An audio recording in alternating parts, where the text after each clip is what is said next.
Bienvenidos, bienvenidas a este conversatorio.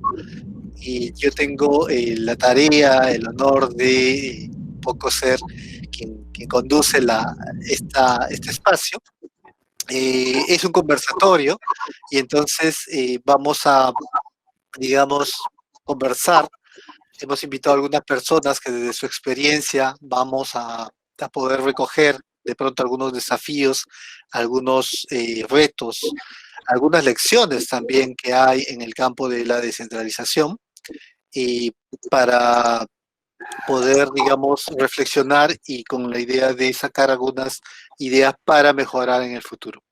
Pero antes de empezar, antes de presentar también a nuestros invitados, yo quería darle la palabra a la presidenta de Escuela para el Desarrollo, a Molvina Ceballos, que nos acompaña y que, digamos, va a dar estas palabras iniciales a propósito de la celebración del aniversario de Escuela para el Desarrollo. Entonces, Molvina, por favor, te escuchamos. Gracias, Arnaldo. Muy buenos días con todas, con todos, con todes. En nombre de las socias y del equipo ejecutivo de Escuela para el Desarrollo, les doy la más cordial bienvenida a este seminario que inaugura nuestras celebraciones rumbo a los 30 años de Escuela para el Desarrollo. Hoy es un día especial para nosotras. Para nosotros cumplimos 29 años y así lo hemos establecido. Con esta actividad iniciamos las acciones rumbo a nuestros 30 años. No es fácil sostenerse 30 años, ¿no?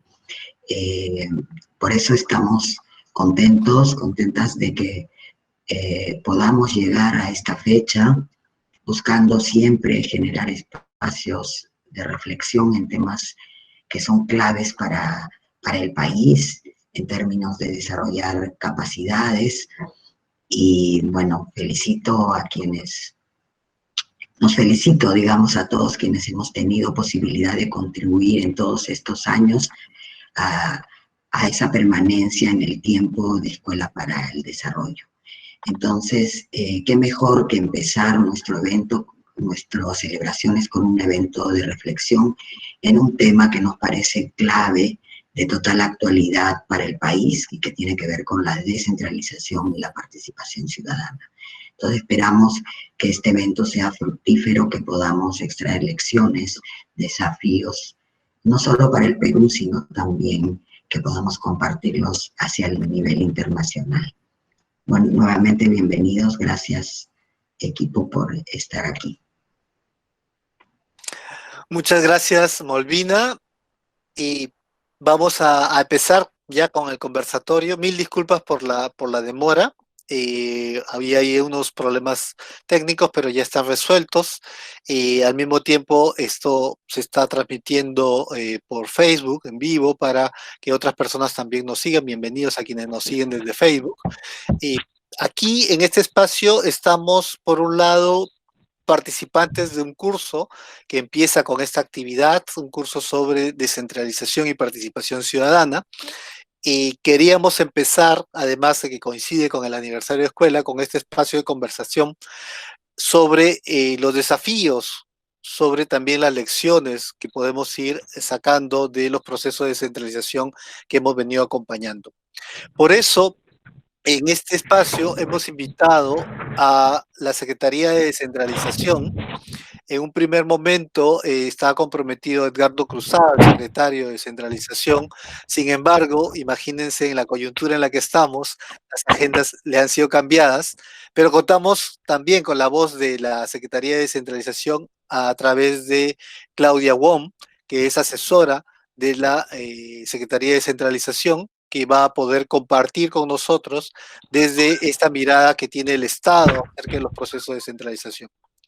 También está con nosotros Federico Tenorio, presidente del Grupo Propuesta Ciudadana.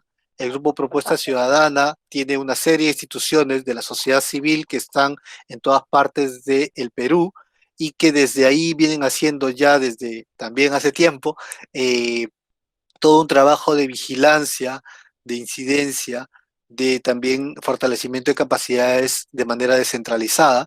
Él es además director de CEDEPAS Norte, que tiene todo un trabajo fuerte desde, bueno, desde toda la parte norte del país, y está llegando al centro también, ¿no? Y está, vamos, creciendo como CEDEPAS con una serie de actividades. Y también tenemos con nosotros a Christophe Mestre. Christophe Mestre es director del CIEDEL, es fundador de Profadel, la red internacional de centros de formación en torno al desarrollo local, y además con él vamos a compartir el curso. Él va a estar a cargo de este curso de descentralización y participación ciudadana, va a compartir, digamos, la docencia conmigo durante 6 semanas, pero hoy día empezamos, digamos, pudiendo compartir desde su experiencia internacional, sobre todo en procesos interesantes en Europa, en África y en también un poco por aquí en América Latina, sobre todo desde un punto de vista del trabajo del financiamiento de la descentralización, que es un gran desafío en este campo, así como el trabajo por la internacionalización de los territorios, de las ciudades, que es también un reto que nos plantea la descentralización, ¿no? Cómo a través de los gobiernos locales se pueden establecer también vínculos de cooperación para fortalecer el desarrollo local. Entonces, tenemos distintas miradas. Les cuento cómo vamos a desarrollar este conversatorio. En primer lugar, es eso, es un conversatorio. Vamos a pedirle a nuestros invitados que puedan compartir con nosotros desde su experiencia. Perdón, me olvidaba, también estaba con nosotros invitado Jorge Rodríguez Bilbao. Lamentablemente ha tenido un inconveniente y disculpa, hoy en la mañana me informó que le era imposible participar por temas de salud y se disculpaba con nosotros, pero bueno, y esperemos que ya está en recuperación, está bien, pero no es posible que participe, entonces se disculpaba con nosotros. Bueno, entonces, ¿cuál es la metodología que vamos a utilizar? Vamos a empezar escuchando a nuestros invitados, vamos a darles un tiempo para que nos cuenten desde su experiencia, desde su mirada, desde su perspectiva, Estado, sociedad civil y otras partes del mundo, cómo ven estos procesos de centralización, qué lecciones, qué desafíos encuentran. Luego de eso, daremos la palabra a los participantes del curso que están aquí con nosotros, para que puedan hacer alguna pregunta, alguna intervención, algún comentario. Luego le daremos entonces la palabra a nuestros invitados para comentar estas intervenciones. Y al final haremos un cierre, digamos, con nuestros invitados y la conclusión y cierre del evento a cargo de nuestro director ejecutivo, Severaldo Vicentel. ¿Sí? Ese es un poco el programa del día. Esto va a ser más o menos hasta las 12:30, pero como saben quienes están en el curso, nuestro horario es de 10:30 a 1:30, entonces nos quedamos un poco rato más, hasta la 1:30, para empezar el curso con la presentación, las expectativas y la presentación del sílabo del curso. Pero, digamos, para efecto del conversatorio, ya tenemos eso como ruta de trabajo. Entonces, vamos a empezar escuchando primero a Claudia Wong desde la Secretaría de Descentralización. Las demás personas, por favor, mantenemos el micrófono apagado y también saben que está el chat a disposición por si hubiera alguna intervención, alguna pregunta que también pueden ir haciendo y que luego podríamos atender en el proceso. Bueno, entonces escuchamos a Claudia. Adelante, Claudia. Hola, buenos días. ¿Me escuchan todos bien? Sí, muy bien. Sí. Bueno, primero, ante todo, muchísimas gracias por la invitación para la inauguración del curso. Saludamos a la celebración de los 30 años de Escuelas para Desarrollo y me disculpo por Edgardo Cursal, secretario de Centralización. Lamentablemente, como bien lo ha dicho Arnaldo, está con la agenda llena, sobre todo hoy día, por temas circunstanciales. Entonces, se disculpa por no poder estar acá. Yo me disculpo también porque estoy con un poco de bronquitis, entonces voy a estar seguramente tosiendo a lo largo de mi participación. La pregunta gatillante que nos mandó Arnaldo era lo que acaba de mencionar, ¿no? ¿Qué podemos hacer desde donde estamos para reforzar el proceso de descentralización? Yo, desde luego, voy a dar mi perspectiva desde el Estado, desde la presidencia del Consejo de Ministros, en mi rol como asesora, pero también en mi rol como viendo todo lo que se ha avanzado en el proceso de descentralización hasta ahora, en los últimos casi 16 años. Y ahí igual quería plantear algunos temas iniciales para no tener una exposición tan larga y después poder más bien gatillar la discusión, ¿no? Ahorita el reto más grande, en realidad, uno de los retos grandes desde el Estado, es cómo diseñar políticas desde el territorio, ¿no? Más allá de la idea que se pueda tener de cómo se diseña la política pública desde el Ejecutivo, que en su rol rector de diseño de políticas públicas, para ser implementadas luego en el territorio, hay todo un esquema de competencias, ¿no? De limitación de competencias y responsabilidades en los distintos niveles de gobierno que implica un reto, sobre todo para los servicios públicos, educación, salud, mantenimiento de carreteras, saneamiento, etcétera, en cómo poder brindar un servicio de calidad, ¿no? Entonces, cuando uno quiere un servicio de calidad para el ciudadano, lo que uno debería comenzar a pensar es ya, cuál es el background, ¿no? ¿Qué es lo que está detrás de ese servicio y cuáles son las cadenas de responsabilidades y la delimitación de lo que a cada actor le toca hacer, ¿no? Y eso viene desde la delimitación de competencias y responsabilidades que están en las leyes orgánicas, pero también viene mucho por el diseño de la misma política pública que se da desde Lima. Nosotros ahorita, dentro de la Secretaría de Descentralización, estamos desarrollando los modelos de servicios, ¿no? Los modelos de servicios son una iniciativa desde el 2016, una vez eliminadas las matrices de delimitación de competencias que existían antes, para poder hacer esto mismo, tener la delimitación de las competencias y de responsabilidades, pero enfocadas en el territorio y enfocadas en el ciudadano, ¿no? Que más allá, que un ciudadano, más allá de saber quién hace qué, lo que quiere es que se haga. Y lo que quiere es que se haga pronto y que se haga de manera solvente y que se haga con calidad.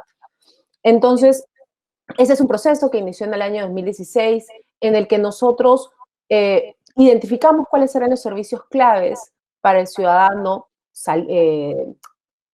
salud, en educación, mantenimiento de escuela, dotación de materiales, contratación docente, en saneamiento también, saneamiento de agua en zonas rurales, y comenzamos a mapear, ¿no? A mapear cómo se da el proceso y cómo más allá de la normativa, cómo realmente sucede, ¿no? Y cuáles son los nudos y las trabas que finalmente están en la ley y están en el quehacer de la administración pública, pero que lo peor de todo es que impactan en la satisfacción ciudadana y lo que el ciudadano debería recibir. A raíz de esto, la Secretaría de Descentralización, en coordinación con la Secretaría de Gestión Pública, ha elaborado unos lineamientos para la elaboración de modelos de provisión de bienes y servicios. ¿Qué es esto? Esto acá, si bien todavía está en proceso de aprobación, es un instrumento que le puede permitir a todos los ministerios o todas las entidades que diseñan políticas públicas y brindan servicios al ciudadano dentro de su rectoría, poder ordenar mejor sus servicios, ¿no? Poder proveer mejor los servicios ordenándose internamente, porque si tienes un mal servicio de cualquier índole pública, es muy probable que esto acá se asiente en que algo está sucediendo mal en el backstage del ministerio, ¿no? Del backstage administrativo. Entonces, esto acá es una primera iniciativa que nosotros estamos realizando, que estamos piloteándolos ya tanto en el territorio como con los ministerios, porque implica un cambio de visión, ¿no? Implica un cambio de visión de los ministerios, en realidad, de las personas que diseñan las políticas públicas, que tengan que pensar no solamente en diseñar algo porque funciona bien en algún lugar, porque desde la noción que tenemos es necesario, pero que se pongan ponerse a pensar mucho en la implementación, en la administración pública como una red en la que necesitas pensar mucho en la implementación. Y en el proceso de descentralización, eso es algo que hasta ahora nosotros sentimos que implican un reto, ¿no? Para toda la administración pública y para todo el Poder Ejecutivo, cómo pensar cómo se implementa la política pública en un esquema descentralizado. Esperamos que esto acá pueda contribuir a esto. Y hay otro tema que quería mencionar, uno quiere diseñar servicios, el Estado quiere diseñar servicios y quiere diseñar servicios de acuerdo a la necesidad de la ciudadanía y teniendo en cuenta toda esta delimitación de competencias y de responsabilidades para hacerlo lo más eficiente posible y evitar duplicidad de competencias, sea normativa o sea real, ¿no? Pero también uno lo que necesita es información, ¿no? Entonces, una tipología de distritos. Es una tipología de distritos y de municipalidades, que son dos cosas diferentes.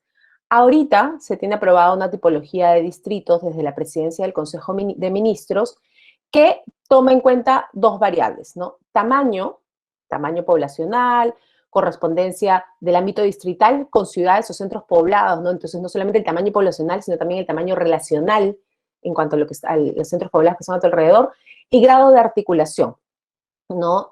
Accesibilidad, el porcentaje de población del distrito a menos de 15 minutos de su capital distrital, ¿no? Accesibilidad y estructura interna. ¿Cuál es la clasificación del centro poblado o ciudad según la clasificación formal? Esta tipología de distritos lo que debería permitir es generar mayor información para que cuando se diseñe la política pública, el proceso de implementación al que sea diseñado no sea lo mismo para todos.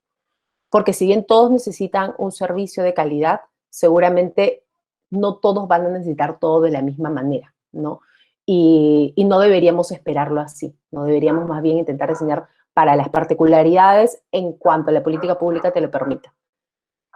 Y esto acá se encaminó hacia una tipología de municipalidades, ¿no? Porque una tipología de distrito te mira el distrito, te mira el territorio. Una tipología de municipalidades debería ver la municipalidad ya como estructura, ¿no? Eficiencia, ¿no? Capacidad estatal de ese órgano, ¿no? ¿Qué tanta capacidad tiene una municipalidad, no sé, en Yarisvilca, a qué tanta capacidad tiene la municipalidad de Canchis Canchis? Entonces, pero necesitas verlo como órgano, ¿no? Y como unidad para ver qué le pides a quién, ¿no? En qué sentidos tiene... ¿En qué casos tiene sentido pedirle algo a una municipalidad provincial o a una municipalidad distrital? ¿No? No todas tienen que hacer mantenimiento porque quizás no todas tengan el personal para hacer mantenimiento. Entonces, eso en general, y lo corto un poco ahí, eso en general creo que ahorita es uno de los principales retos desde la presidencia del Consejo de Ministros para la descentralización, ¿no? Cómo tener información fiable, actualizada y real, ¿no? Para el diseño de las políticas públicas y cómo poder insertar esta lógica de pensar en la implementación de un esquema descentralizado en los otros ministerios. Y con eso, una pregunta quizás para los demás panelistas. En este sentido, en el sentido de la generación de información y la producción de información, ¿cuál podría ser el rol tanto de la academia como de las ONGs, ¿no? Y de la ciudadanía en general? Porque hay un tema de generación de información donde seguramente podrían ser bastante útiles.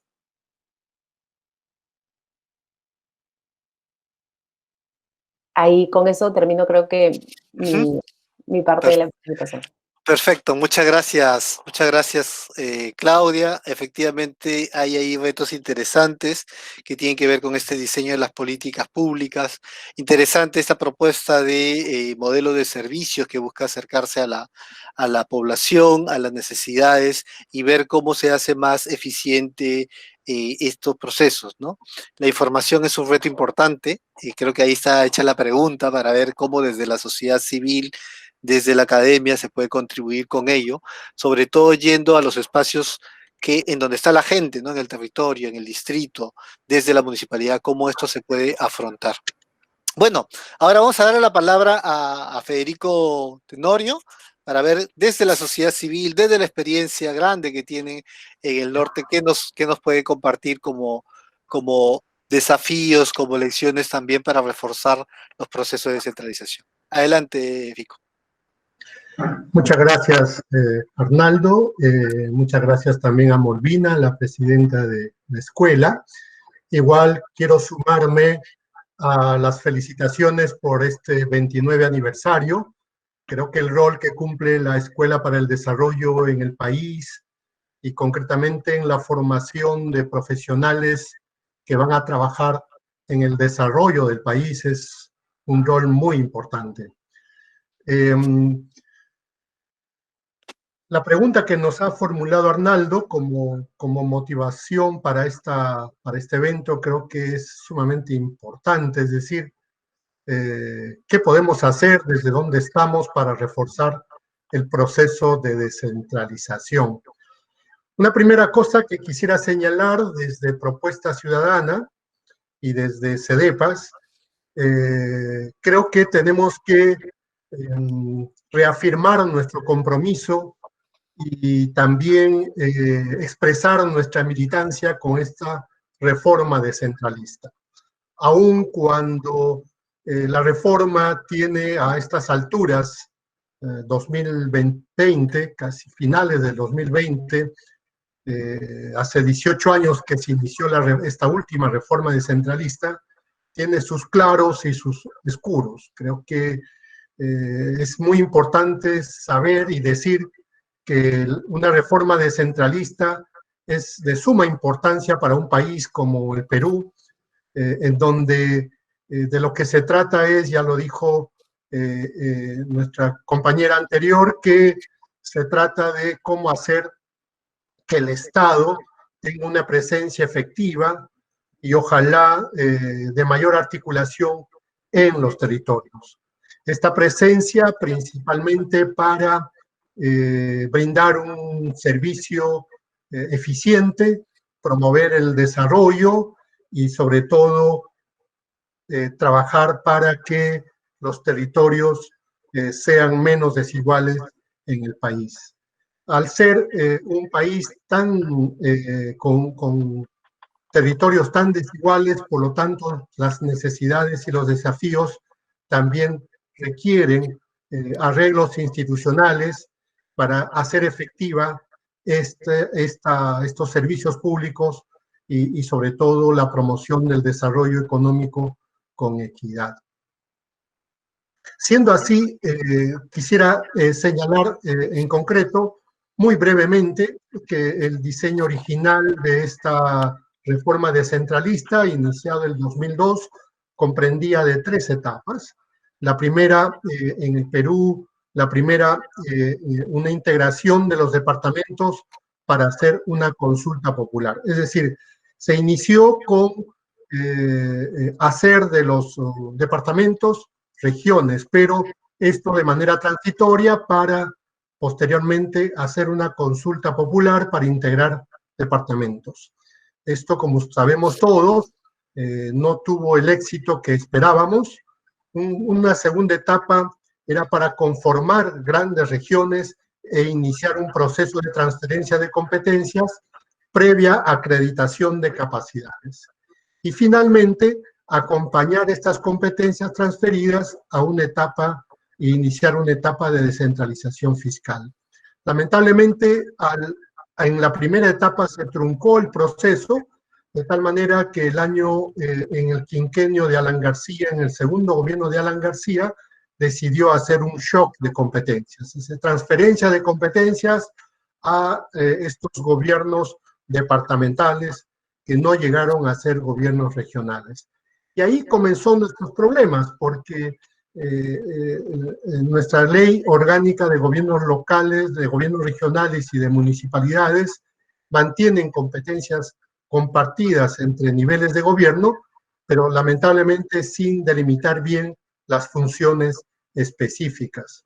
En este desorden de responsabilidades nos ha llevado a una discrecionalidad y sobre todo un uso deficiente de los recursos en nuestro país. Sin embargo, creo que alrededor de esta realidad podemos hacer muchas cosas. Primero, que en el imaginario colectivo, la descentralización está todo mal. Y yo creo que eso es una tarea pendiente que hay que revertir, porque en nuestra opinión no todo está mal. Hay experiencias muy concretas de gobiernos locales y gobiernos regionales que han logrado establecer excelentes articulaciones entre los 3 niveles de gobierno para impulsar modelos de desarrollo territorial. Me puedo simplemente, a modo de ejemplo, contar lo que viene sucediendo en La Libertad, aquí a raíz de una experiencia de una municipalidad provincial para construir microreservorios para la población rural. Esta municipalidad se articuló con el gobierno regional y con el gobierno central, con el Ministerio de Agricultura específicamente, y logró multiplicar el pequeño fondo que tenía como municipalidad para lograr que estas familias tengan sistemas de riego. Esto el gobierno regional, después de 2 años de experiencia, lo tomó como modelo, multiplicó por 6 esta experiencia en 5 nuevas provincias y se está desarrollando ahora en más de 6,000 familias esta experiencia. Asimismo, en la última pandemia que tenemos, se ha hecho esta transferencia desde el gobierno central para la compra de canastas de alimentos a través de las municipalidades. Se han entregado más de 5 millones de canastas con alimentos y la Contraloría ha sacado que 4,000 de estas canastas no han sido bien entregadas porque se han entregado a familiares de funcionarios, etc. Pero si sumamos, si sacamos la cuenta de 4,000 sobre 5 millones de canastas entregadas, no llegan ni al 0,1%, digamos, de ineficiencia. Entonces, creo que se sobredimensiona las malas experiencias. Yo creo que deberíamos desde la sociedad civil promover y dar a conocer estas buenas experiencias y retomar el proceso descentralista desde una movilización ciudadana. A todos nos conviene, a todos como sociedad nos conviene tener un Estado descentralizado porque de esta manera el Estado será más democrático, atenderá de mejor manera las necesidades de los territorios y sobre todo tenemos que comprometernos. Creo que en el proceso descentralista hay elementos y desafíos de mayor envergadura que llevarán, por ejemplo, a hacer cambios en la ley, pero también habrán elementos mucho más específicos en la cual podemos comprometernos. Y en este campo yo quisiera señalar la oportunidad que tenemos como sociedad civil de ir construyendo, revirtiendo primero ese imaginario colectivo de que todo está mal. Yo creo que no está todo mal. Y en segundo lugar, creo que ir promoviendo modelos positivos para hacer de esto más ejemplos. Pero además, sobre todo en alianza con la academia, desarrollar liderazgos locales para que estos liderazgos locales asuman funciones de gobierno, se comprometan mucho más con la reforma descentralista. Ya no quiero mencionar, también nos compete como sociedad civil asumir mucho más procesos de vigilancia y participación ciudadana para que la inversión de los recursos públicos se haga de manera eficiente y efectiva. Muchas gracias, Arnaldo. Esto como primeras reflexiones. Muchas gracias. Muchas gracias. Fico, bueno, Federico, yo le digo Fico, así que efectivamente hay esta mirada que muchas veces pesimista acerca de los procesos de descentralización, como le has llamado, imaginario, que ve todo mal en la descentralización y efectivamente nos toca como sociedad civil esa tarea de cambiar y ver a partir de las buenas experiencias cómo se promueven estos espacios y asumir respondiendo creo también a este desafío de la vigilancia ciudadana. Yo creo que ahí hay un trabajo importante a hacer, a pesar de que hay efectivamente limitaciones y que el proceso no cumplió con las etapas establecidas, hay todavía algunas experiencias por destacar. Vamos a darle la palabra ahora a Christophe Mestre. Adelante, Christophe.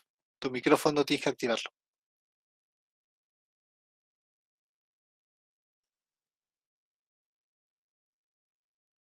El micrófono todavía. Simplemente la pantalla, tocas en alguna parte y se ve el micrófono.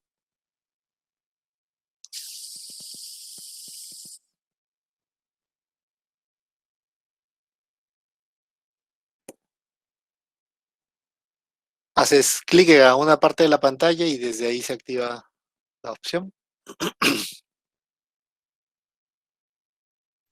Ya está, Ahora sí. disculpen. Perfecto. Sí. Buenos días con todos, buenas tardes para los que estamos en el otro lado del mundo. Gracias a Escuela darme la oportunidad, bueno, de un lado de participar de ese conversatorio y después del curso. Algunos elementos generales sobre la descentralización antes de pasar a lo que pienso que podríamos hacer para contribuir a esos procesos. De hecho, en la mayor parte de los países del mundo donde existe la descentralización, son procesos que han nacido en los 90, mismo si se han operacionalizado a veces unos 10 o 15 años después. Mayormente también lo que se puede ver, que sea tanto en África, también en Asia Central, en varios países de América Latina, esa evolución, ¿no?, de países centralizados, donde todo se decidía en la capital, donde los márgenes de maniobras de los territorios eran muy limitados. Acuérdense de los gobiernos militares de vuestro país y mismo de los gobiernos civiles que han seguido justo después. Eran países donde las políticas decididas en la capital se ejecutaban en los territorios sin mucho margen de iniciativa de estos. Entonces, creo que es importante recordarse de esto y pensar bien que son evoluciones de correlación de fuerzas internas a los países o a áreas geográficas más amplias, como cuando hubo el desmoronamiento de la Unión Soviética y que pasó a Rusia y países independientes.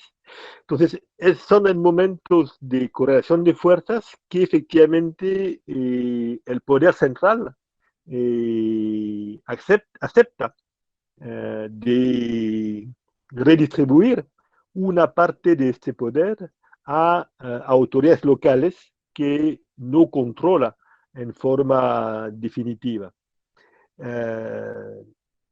Entonces, es un paso más en relación a la desconcentración que puede haber de los servicios estatales, ya que los gobiernos locales tienen sus niveles de autonomía, autonomía fiscal, autonomía política, etc. Y ahí estoy plenamente de acuerdo con lo que dijo Federico, o sea, pese a todas las críticas que se puede hacer, la descentralización es algo positivo, ya que en en esencia, permite acercar el poder de los ciudadanos o acercar los ciudadanos del poder. Sin embargo, lo que estamos viendo en muchos países, bueno, ustedes nos podrán decir más en relación al Perú, pero lo que vemos en la mayor parte de los países africanos, lo que vemos también en muchos países europeos, aparte de los países federales, que son una situación especial, es que la descentralización está estancada, o más que estancada, inclusive está en un proceso de retroceso. ¿Por qué? Porque simplemente las correlaciones de fuerza han cambiado y ya no hay tanta movilización territorial, movilización ciudadana para exigir niveles de libertad de lo local en relación a lo estatal.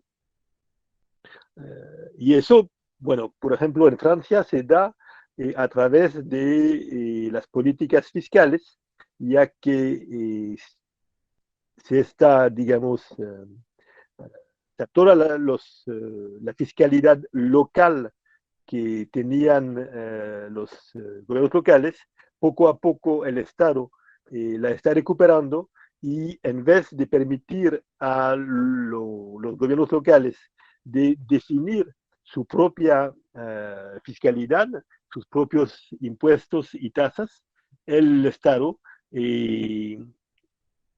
establece sistemas de redistribución desde el Estado central hacia los gobiernos locales, lo que hace que la autonomía fiscal poco a poco está desapareciendo y que uno de los mecanismos que permitía justamente ser la expresión de orientaciones políticas locales está desapareciendo. Ahora, ¿qué podemos hacer? Yo voy a ir sobre un registro un poco diferente de la señora Wong y del señor Tenorio.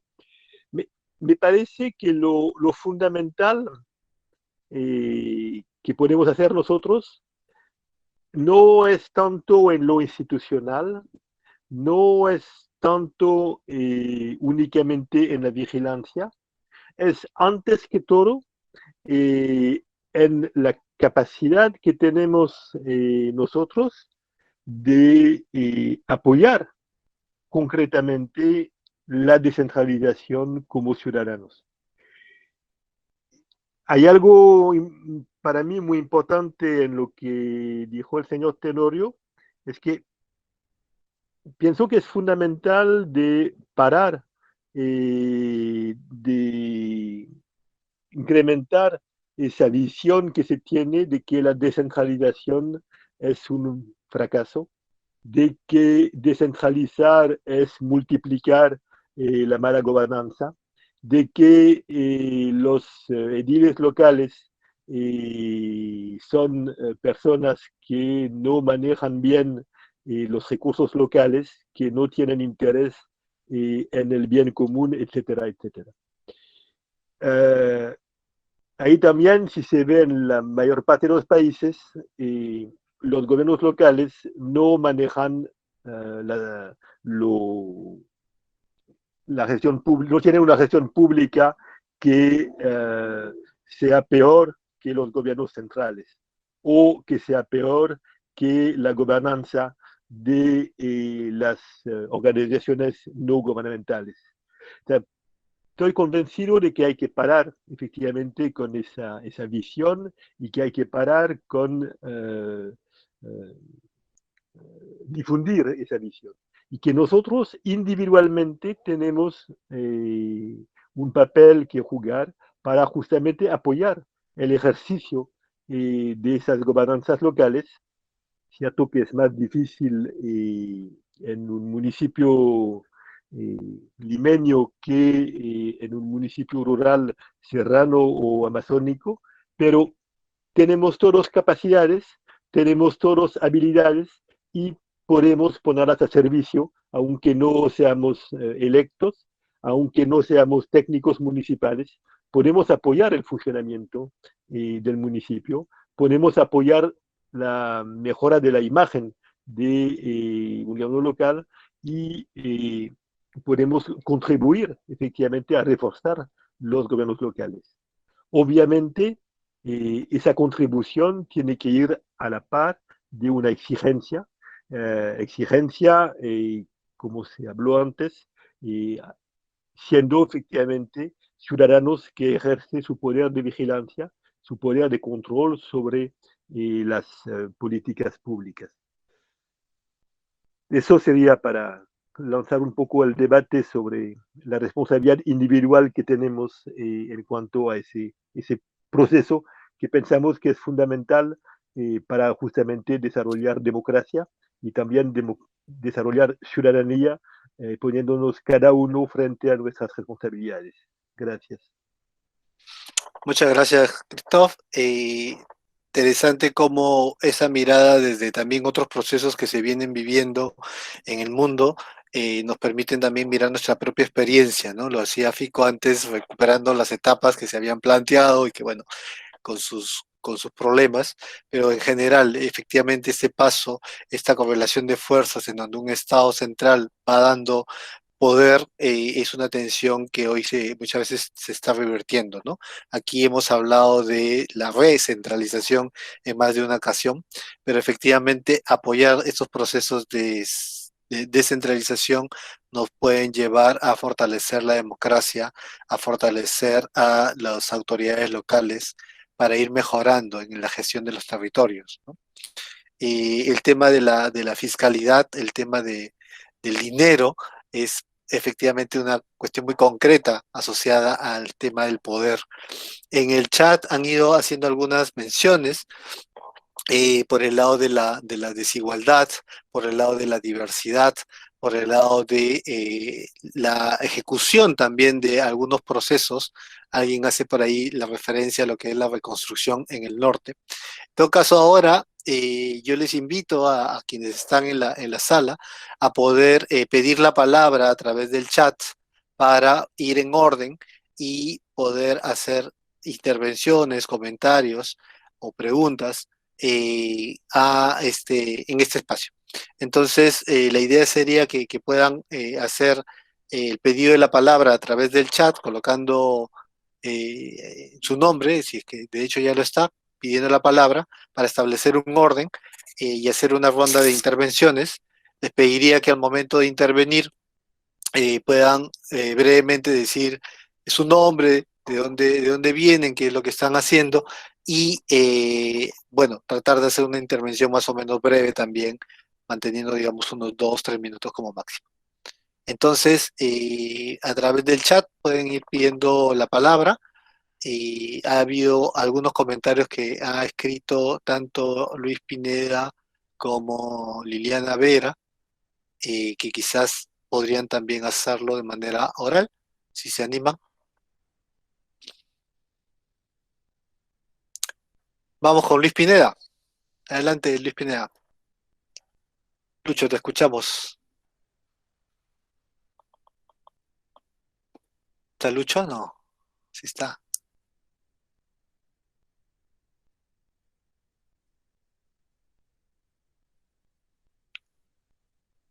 Su micrófono está apagado.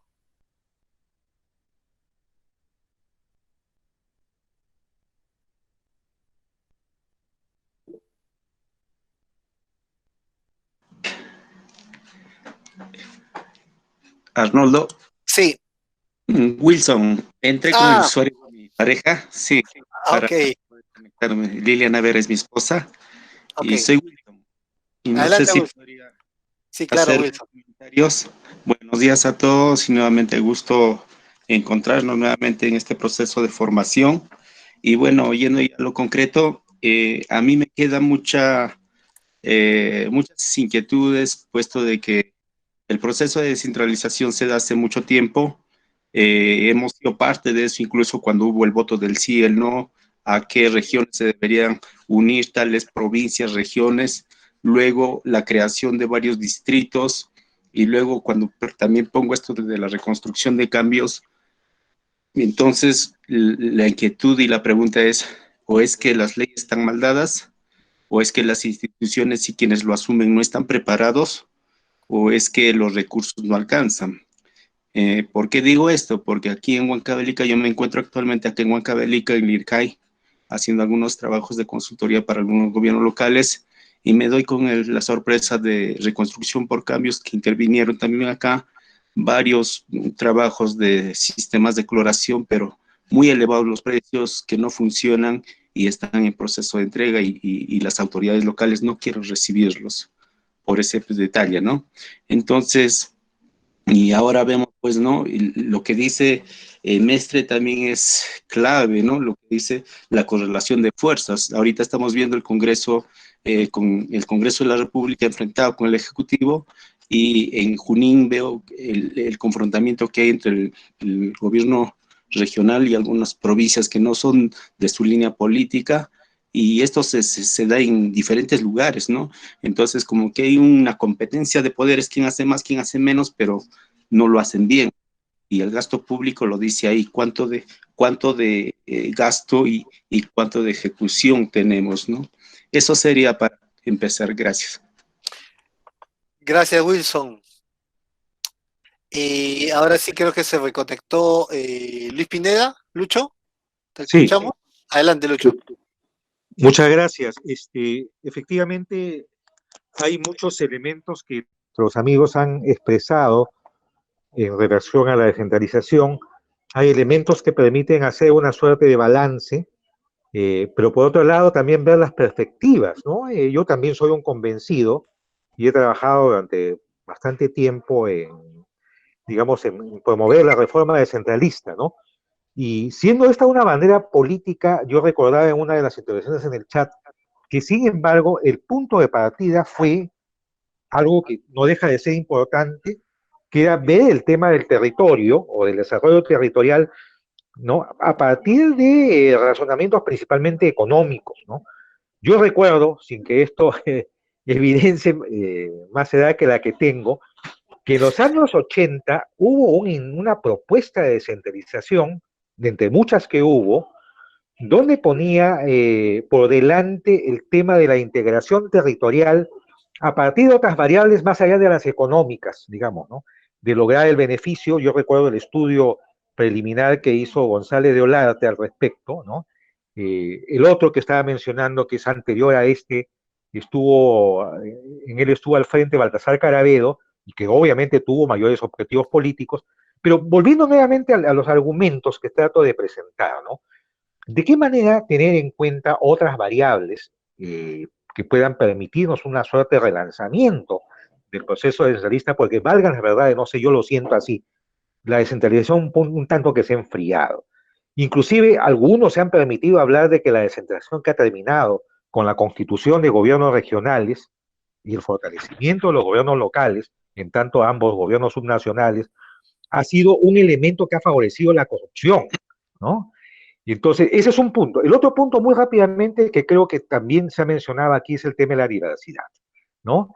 Sin embargo, estamos de acuerdo con la diversidad cuando corresponde a ciertos intereses, pero sin embargo, lo olvidamos que la diversidad, no solo territorial, sino estructural del país, esta suerte de heterogeneidad estructural del país, corresponde muchas veces con los aspectos de desigualdad que acarrean pobreza y que se convierten, por lo tanto, en una dificultad a superar desde estrategias de descentralización, ¿no? Yo creo que es eso, un buen terreno, digamos, para seguir la conversación, es ver qué hacer en adelante con la descentralización, cómo la reimpulsamos. Gracias. Gracias, Lucho. La palabra para Isabel.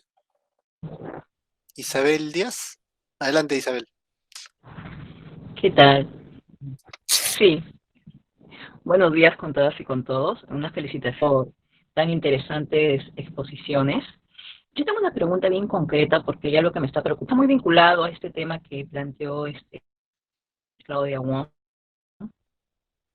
Ese tema de que se terminando o trabajando unos lineamientos para provisión de bienes y servicios. Entonces, ahí mi inquietud viene justamente por este tema desde lo que es la implementación de bienes y servicios, hay algo que es más álgido, que es el cierre de brechas en los territorios, ¿no? Entonces, yo quisiera saber, es una pregunta más que nada técnica, en función de cómo se está incluyendo esto en estos lineamientos. Porque previamente, que todo el mundo sabe que uno para poder trabajar, y eso lo hace muy bien la descentralización, y la PCM lo hace bastante bien también, tiene que ver con diagnósticos, con justamente este mapeo que ellos han hecho también, ¿no? Entonces, desde ahí se están con cierre de... digo porque he tenido la oportunidad de estar haciendo consultorías en varios ministerios, y esto es una prioridad, ¿no? Incluyendo no solo ministerios, sino incluyendo también a DeVida, que es parte de la PCM,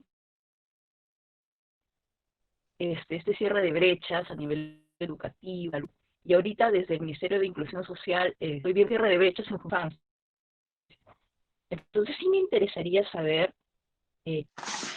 cómo es que están incluyendo este cierre de brechas en los lineamientos para provisión de y servicios, si es que lo han considerado. Si no, ¿qué está implicando estos lineamientos, no? Como todavía no están cerrados, yo supongo que están en un proceso de optimización, de seguir mirándolos, ¿no? Entonces yo quería darles un poco el alcance de eso, y si me permitiesen más adelante poder conversar con alguien en otro espacio para poder hacer algunas preguntas, porque justamente mi tema de la tesis de este máster está vinculado a estos temas, ¿no? Gracias. Gracias, Isabel. No sé si... Sí, gracias, Isabel. Te escuchamos bien. También Gracias en un también. momento, Gracias, mi amor. en algún momento, Gustavo Alarcón estaba haciendo una intervención por el chat. ¿Sí está por ahí, Gustavo?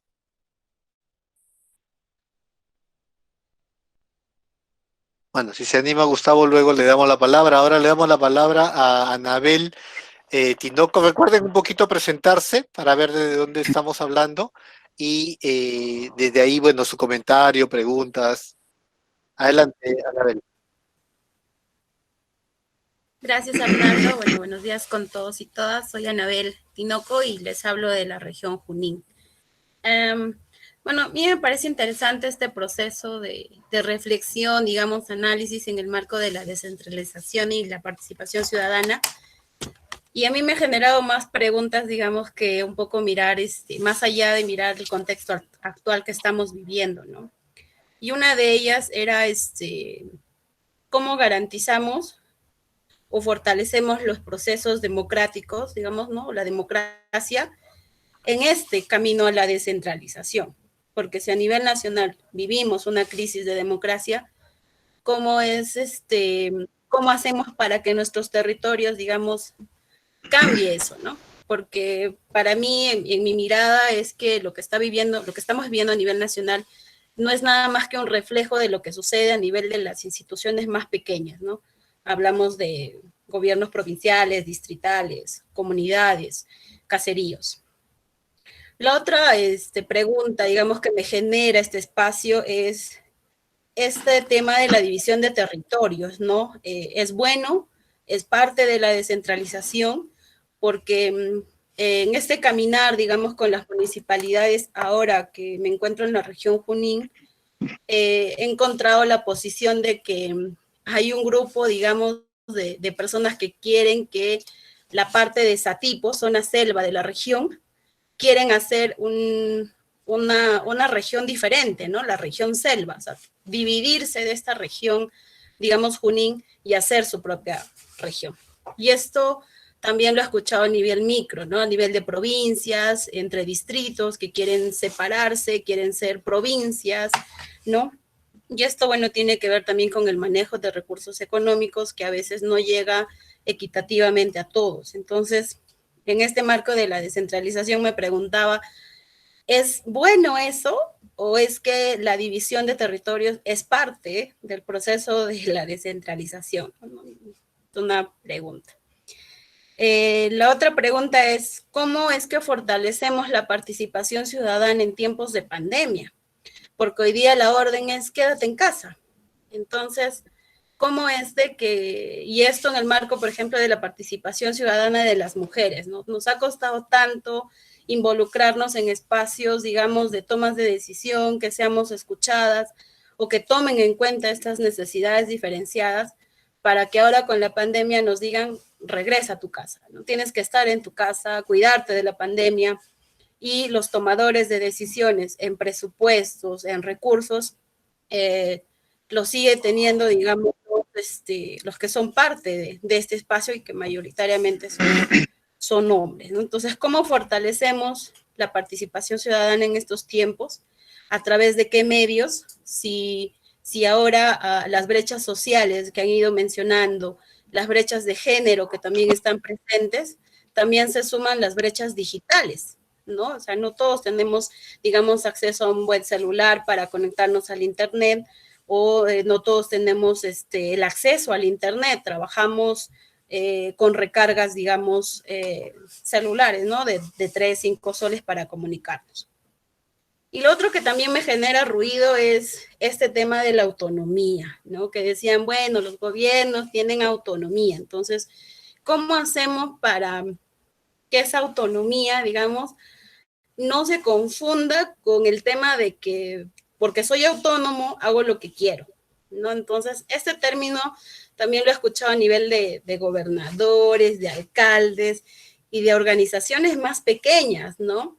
En una organización de mujeres que es el Consejo de la Mujer en Cajamarca, la presidenta decía, ¿no? Mi organización es autónoma, entonces yo, porque es autónoma, yo puedo tomar la decisión que yo decido y trabajar con quien yo decido, y cuando quiero convoco a reunión, y cuando quiero llamo a elecciones, y esta presidenta ya está, digamos, electa desde el 2012, 2013, son 7 años, y no ha convocado, digamos, a un proceso de activar nuevos liderazgos.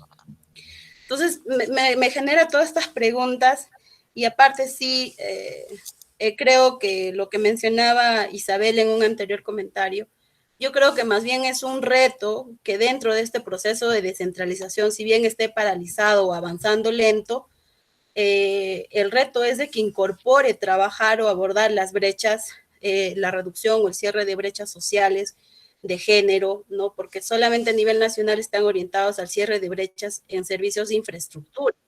Entonces, es por eso que los recursos se va más al tema de infraestructura que mirar a otros procesos, ¿no? Entonces, yo quería compartir eso con ustedes. Sí creo que ha habido ciertos avances en la descentralización. Por ejemplo, en políticas de lucha contra la violencia, ya existe un programa presupuestal, ¿no? Que llega hasta nivel regional. Ya no llega a nivel, digamos, distrital ni provincial, pero por lo menos ya tiene un avance a nivel regional, y esto va trabajando, digamos, articulado con las instancias de lucha contra la violencia, ¿no? Por poner un ejemplo. Eso sería todo. Gracias. Muchas gracias, Anabel. Creo que Gustavo se estaba animando. Gustavo Alarcón. No, fue la del texto fue una idea que no, pero me parecía interesante la propuesta de Claudia Wong en este aspecto de cómo ir mirando la capacidad de cada territorio para poder a brindarle la autonomía a partir de estas capacidades. Y cojo mucho esta mirada de lo que decía Christopher también, ¿no? Este término de capacidad me parece vital, pero me parece que igual que se le está dando el papel, pero ese rol de importancia, pero solo en el papel. Como decía Anabel, mucho del presupuesto se va al cierre de brechas, pero en aspectos de infraestructura, pero no en el desarrollo de capacidades. Casi siempre se ve este aspecto como un plus, algo extra, algo que, o sea, algo secundario que, bueno, tiene que ir porque dicen en los formatos de presupuesto, pero no se le da la mirada adecuada a esto de desarrollar capacidades, y lo veo porque justo me gustaba el ejemplo previo que hablaban de esta mirada de la libertad de, o sea, cómo se está asumiendo la descentralización como una libertad de acciones y hacerse de las cosas que te limitan, pero creo que la mayoría lo está viendo así, ¿no? O sea, ya voy a tener presupuesto para mí, ya no hago tantos controles por parte del organismo central para hacer lo que yo quiera. Es como que ir quitándote de cosas, de responsabilidades.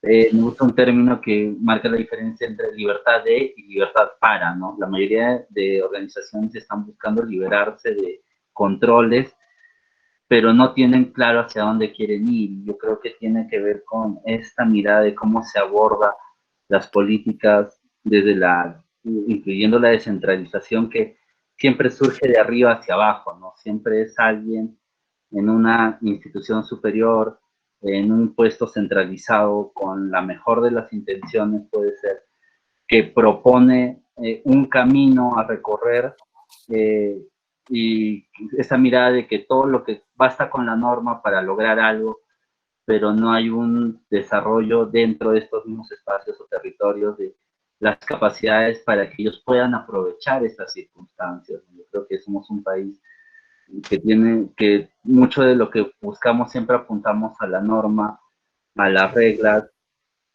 a cambiar estas reglas, pero no nos ponemos a pensar de que nosotros somos parte de esas reglas y que debería haber un trabajo a la par con ir desarrollando esas habilidades en estos jugadores que somos todos los ciudadanos para poder aprovechar las nuevas reglas que se puedan proponer o transformar las reglas, ¿no? Esta dinámica de movimiento social me parece interesante, que debería ir a la par, ¿no? La norma con el desarrollo de los mismos territorios, con la capacidad, pero yo siento que a veces las normas se promueven o demasiado antes o demasiado, pues, ¿cómo explicarlo?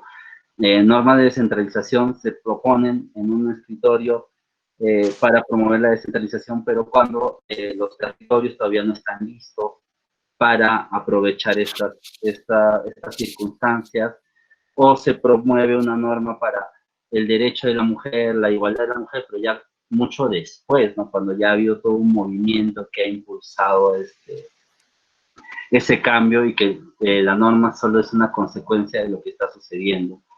Yo me voy mucho más por esta segunda situación, que es poco común en el país. Lo que usualmente se hace es promover una norma y esperar que con la norma todo lo demás se adecue, ¿no? Yo siento que lo mismo ha pasado con la descentralización, y viene ya de reclamo posterior de, bueno, no funciona porque las personas no están listas o porque no saben aprovecharlo, pero hay una mirada de que no se ha fortalecido a estas mismas personas en la autonomía, ¿no? El poder tomar sus decisiones, y la mirada de una autonomía no implica aislarse, sino implica poder asumir tus decisiones, tus responsabilidades, pero también entender que tienes que colaborar con todos los otros agentes. Creo que es complicado esta mirada de descentralización, pero yo creo que tiene que ver mucho con cambiar los paradigmas que tenemos en el país, con esta forma de hacer las cosas, de mirar siempre, claro, la ciudadanía como un acto temporal, y ver el poder como el único medio para cambiar las situaciones, ¿no? Cuando en realidad es el movimiento social, las personas las que pueden transformar estas circunstancias. Pero es como el dilema de huevo y la gallina. Necesitamos capacidad en las personas, pero las personas no se genera esta capacidad en las comunidades o en los territorios periféricos, así que la norma también se detiene. Entonces hay un tema de no hay capacidad y no hay normas que favorecen, y se sigue dando vueltas en este círculo, y siento que más que preocuparnos por las normas, que es lo que usualmente hacia donde apuntamos, habría que hacer también un énfasis en el desarrollo de las personas y sus capacidades. Se termina dejando mucho en segundo plano este aspecto. Esta es la idea que quería compartir. Gracias. Gracias, Gustavo. Y en el chat nos escribe Flora Valareso, no sé si se anima a decirlo verbalmente o leemos lo que nos dice ahí. ¿Está Flora por ahí?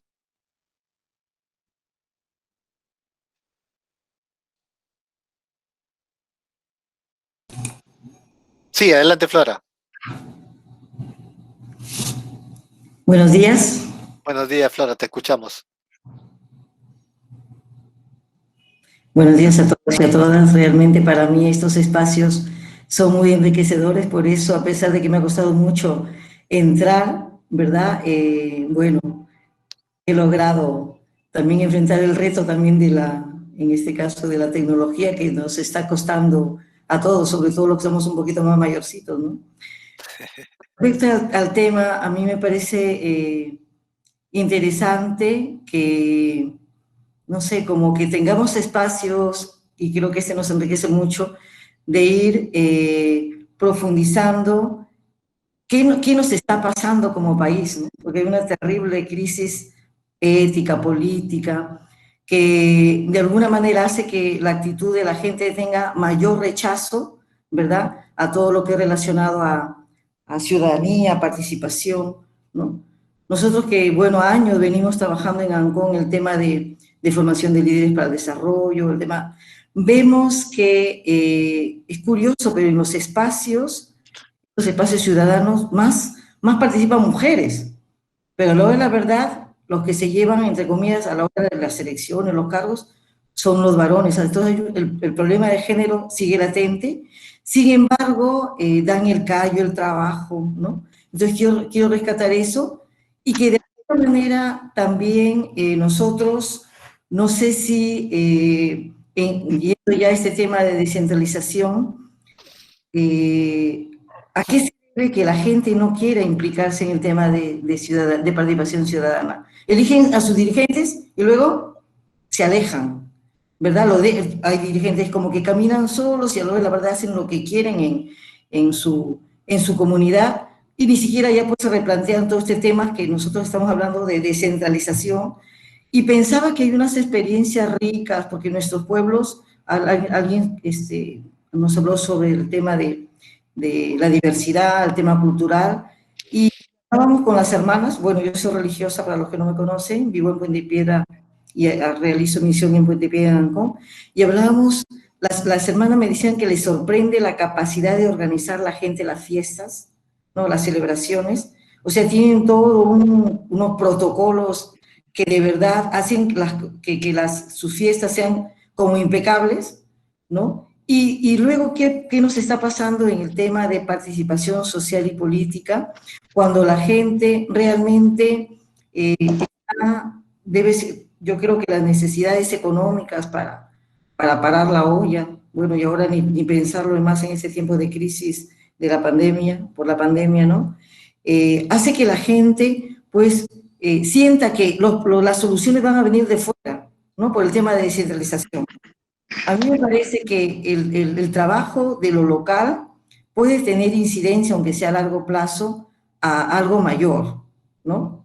Porque pensaba ahorita lo que nos está sucediendo pues con los congresistas y todo eso, y hablábamos, ¿y quiénes los hemos elegido? A la gente les ayudamos a reflexionar a quién elige, quién nos está representando, porque de verdad es terrible la situación que llegamos, ¿no? Entonces, me parece que en la medida que vayamos ayudando o acompañando a que nuestro pueblo pueda valorarse, ¿verdad?, valorarse como persona en su dignidad, en la medida en que vayamos sensibilizando sobre la urgencia de reconocer sus derechos, ¿no? Estábamos el día de ayer mirando la forma de cómo hacer llegar por ejemplo, a gente vulnerable en estas zonas y que no ha recibido de repente la ayuda, y veíamos que es verdad, la crisis de la corrupción, la crisis política, hace que la gente muchas veces no piense en ayudar, ¿verdad?, a la gente que más lo necesita. Hay gente vulnerable que se nos escapa, ¿no? En este caso al gobierno local, la urgencia de concertar, ¿no? Porque decían, bueno, nos van a llamar el padre, me decía, hermana, como iglesia nos tenemos que aceptar, nos tenemos que implicar. Nosotros venimos implicados hace tiempo, ¿no? Como en este caso como AINE Perú. Sin embargo, nos cuesta concertar, nos cuesta articularnos para que de verdad estos derechos, ¿no?, llegue para todos, ¿no? Entonces, creo que en realidad hay muchos retos que como eslabones a ir amarrando, ¿no? Para que la descentralización sea una realidad. Muchas gracias, Flora. Bueno, seguramente pueden haber muchas más reflexiones y ahí Milagro se anima a escribir algo también. No sé si se anima como última intervención quizás. Milagros. Gracias, Arnaldo. Sí, Sí, breve adelante. nomás. Yo creo, bueno, gracias a las personas que han intervenido, me ha llamado mucho la atención que Christoph haya, digamos, dimensionado el elemento poder, porque creo que eso es transversal a todo el proceso. Y en ese sentido, desde digamos, la concepción que yo tengo es que la descentralización implica procesos paralelos, ¿no? Desde lo institucional y también pasa por lo ciudadano, ¿no? Creo que uno de los elementos que no han permitido, digamos, que este proceso se fortalezca, avance, es que ha sido aplicado de manera vertical, ¿no? Desde arriba, desde las instancias de poder, ¿no? Y que desde ahí también se han configurado la correlación de fuerzas, los intereses, ¿no? Y se ha dejado un poco de lado este nivel ciudadano de qué es lo que piensan la sociedad civil, los vecinos, las vecinas, ¿no? Y lo que implica mirar desde este espacio, ¿no? Elementos como la identidad territorial, por ejemplo, que son muy importantes y que, digamos, pueden ser hasta no negociables para, en algunos sectores para, digamos, juntarse, unirse con otros territorios, ¿no? Entonces, la pregunta, bueno, la reflexión a partir de todo esto es que hay que mirar este proceso de descentralización, hay que promover el proceso de descentralización desde esta esfera también, ¿no? Desde la esfera ciudadana. Y ahí la pregunta es, ¿cómo están los espacios de participación ciudadana entonces frente a de cara a este proceso de descentralización? ¿Cómo están funcionando, por ejemplo, los SLD, los consejos de coordinación regional, estas instancias de sociedad civil, digamos, institucional y no institucional, ¿no? De cara a este proceso, ¿está en la agenda? ¿Por qué no está en la agenda, no? ¿Por qué no es atractivo para la sociedad civil insistir, por ejemplo, que en los próximos procesos electorales este sea un tema, digamos, de vital importancia, ¿no? Entonces hay que identificar que hay una separación, ¿no? De en dónde está esta agenda ahorita, ¿no? Creo que desde el gobierno, desde la PCM, también hay una labor que debería contribuir en este fortalecimiento de capacidades, como lo ha comentado ya Gustavo Alarcón, ¿no? Y bueno, solamente eso quería comentar y siempre no dejar de lado que van a haber intereses en contra, ¿no?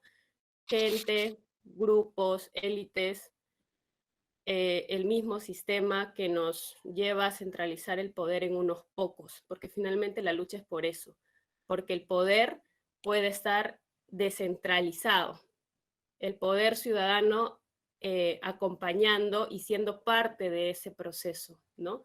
Entonces, estos intereses que no van a estar de acuerdo siempre van a estar presentes, entonces no hay que perder la vista de que finalmente es una pugna, un proceso que puede ser participativo, que puede ser, digamos, de manifestaciones más de calle, ¿no? Pero que finalmente se dilucidan en las tomas de decisiones que tenemos, ¿no?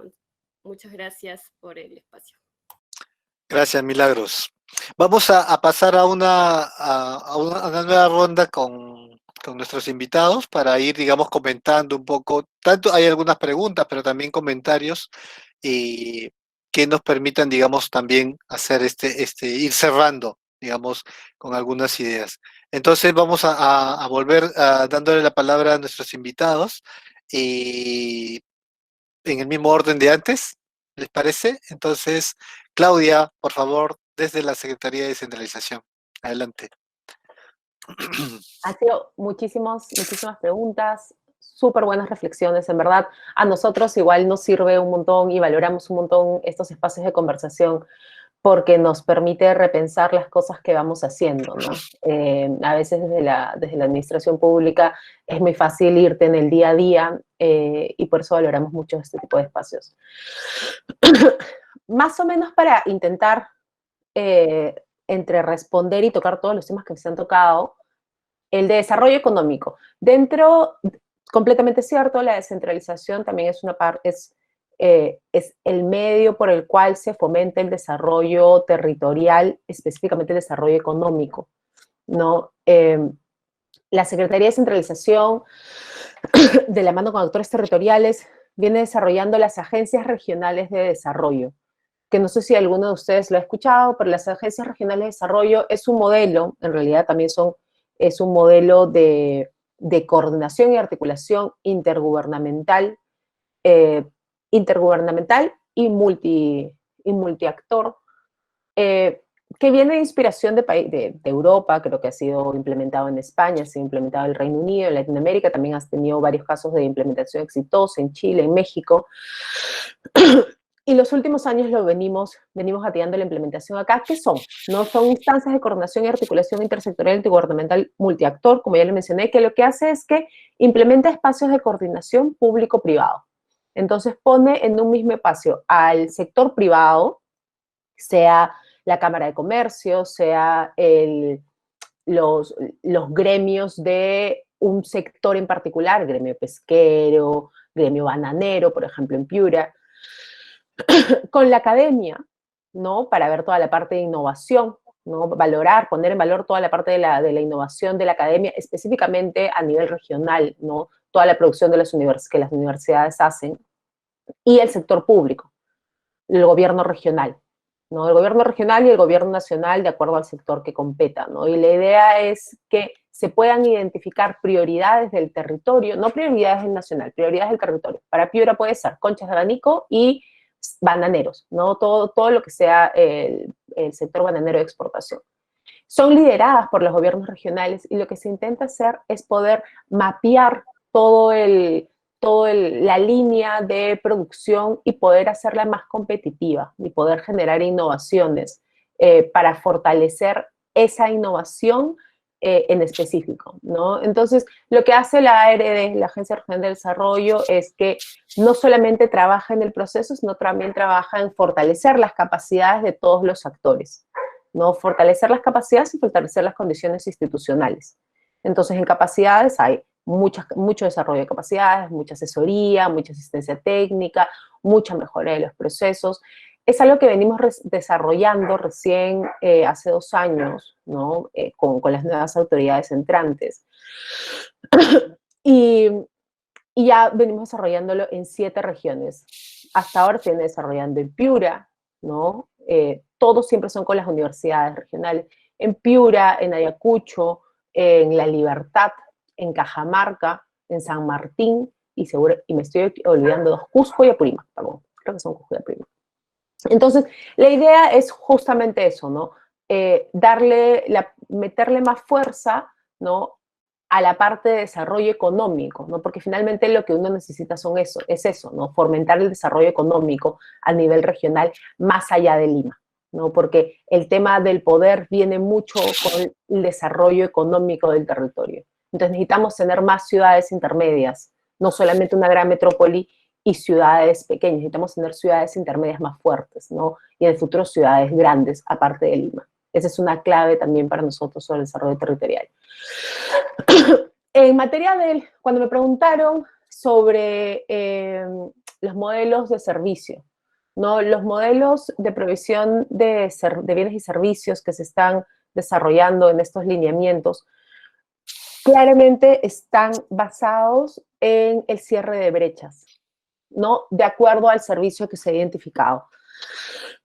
Entonces, ahí la lógica es justamente cerrar la brecha del servicio. Entendemos que el cierre de brechas es muy amplio, ¿no? Puede haber brechas de género, hay brechas de infraestructura, hay brechas de servicio, ¿no? Por ejemplo, en educación, ¿no?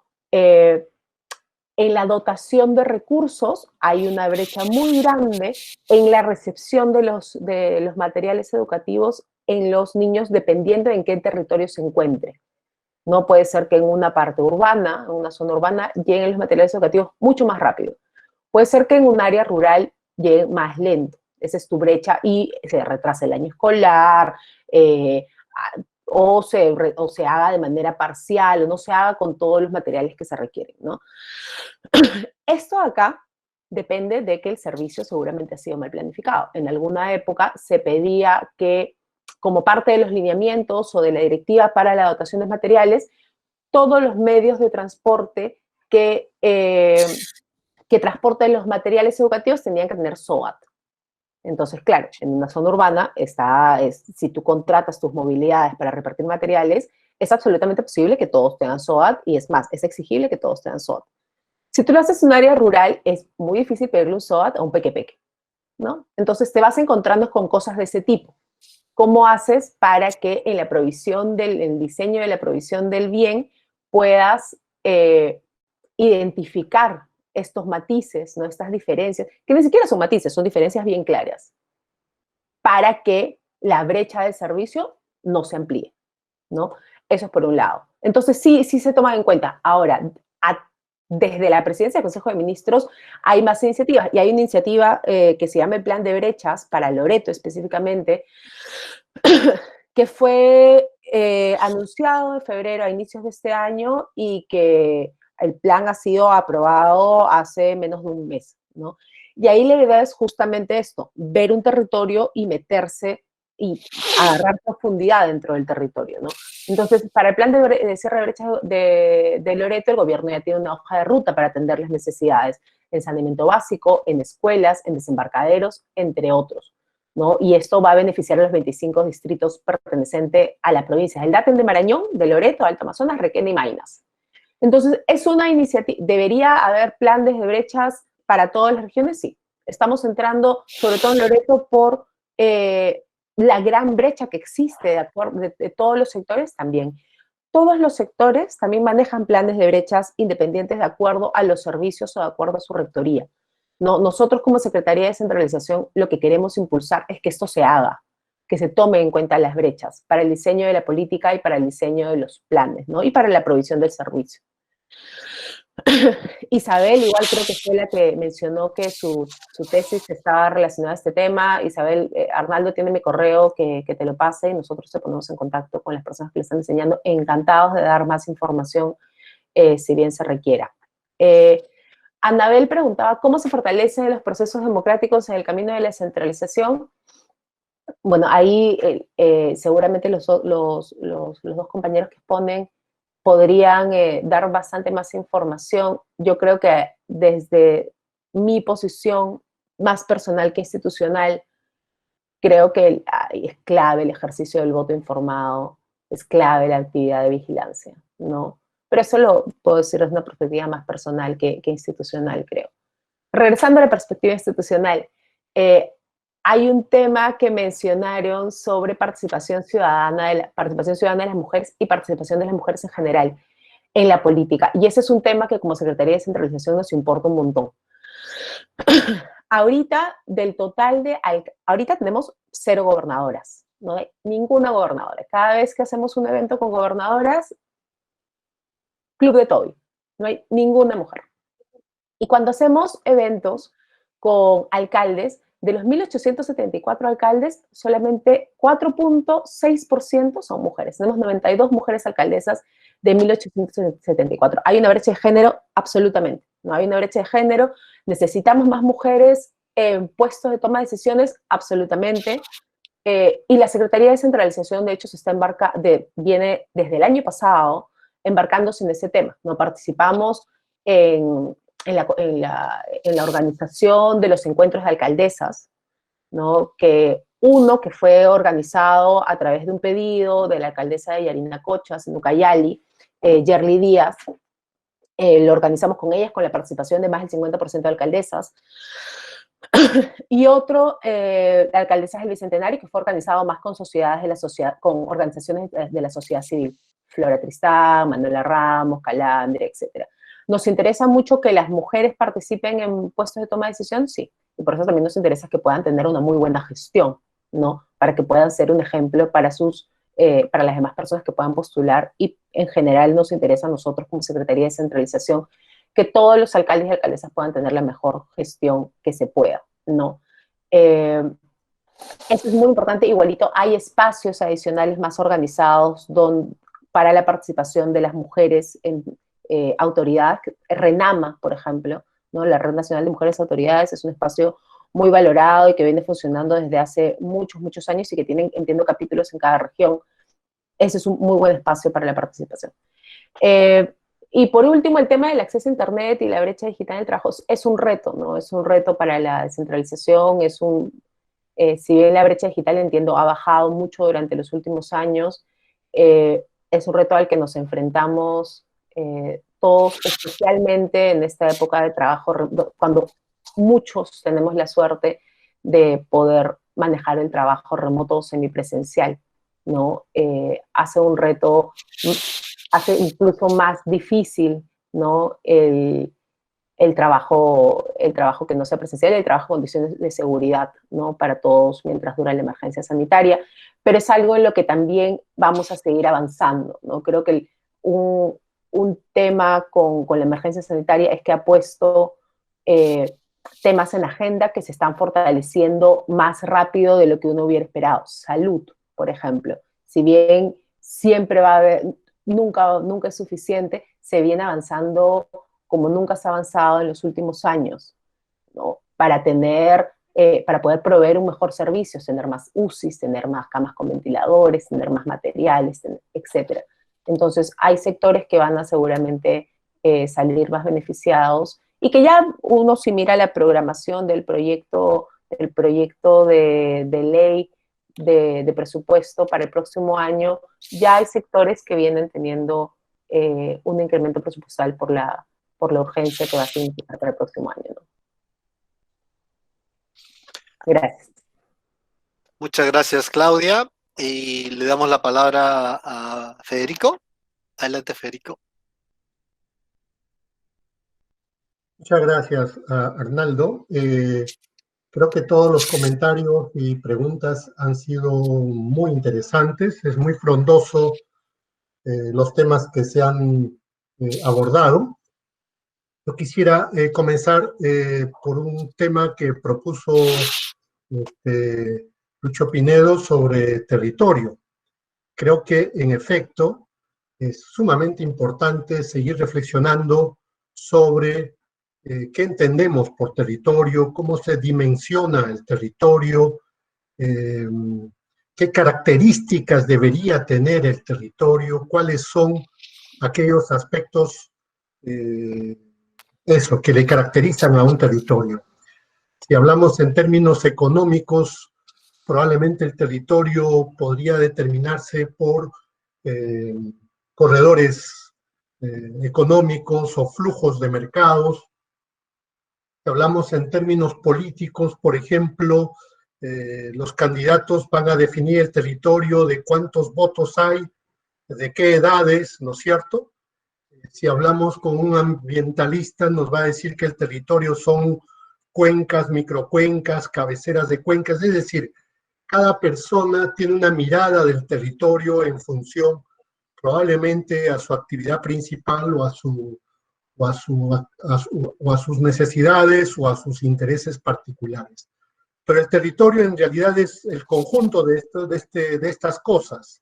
Y lo importante es cómo las autoridades en su marco, en su demarcación territorial política, pueden ver efectivamente potencialidades, pero también desafíos, y cómo establecer alianzas estratégicas con otras autoridades de su mismo rango, otros alcaldes, o alianzas público-privados para desarrollar los territorios. El ejemplo que ha puesto Claudia sobre las agencias regionales de desarrollo es una muy buena alternativa. Creo que hay que mirar eso con expectativa y sobre todo participar activamente para que esa experiencia sea exitosa y pueda ir marcando rumbos interesantes, ¿no? Sin duda, en los territorios, como lo señaló Lucho,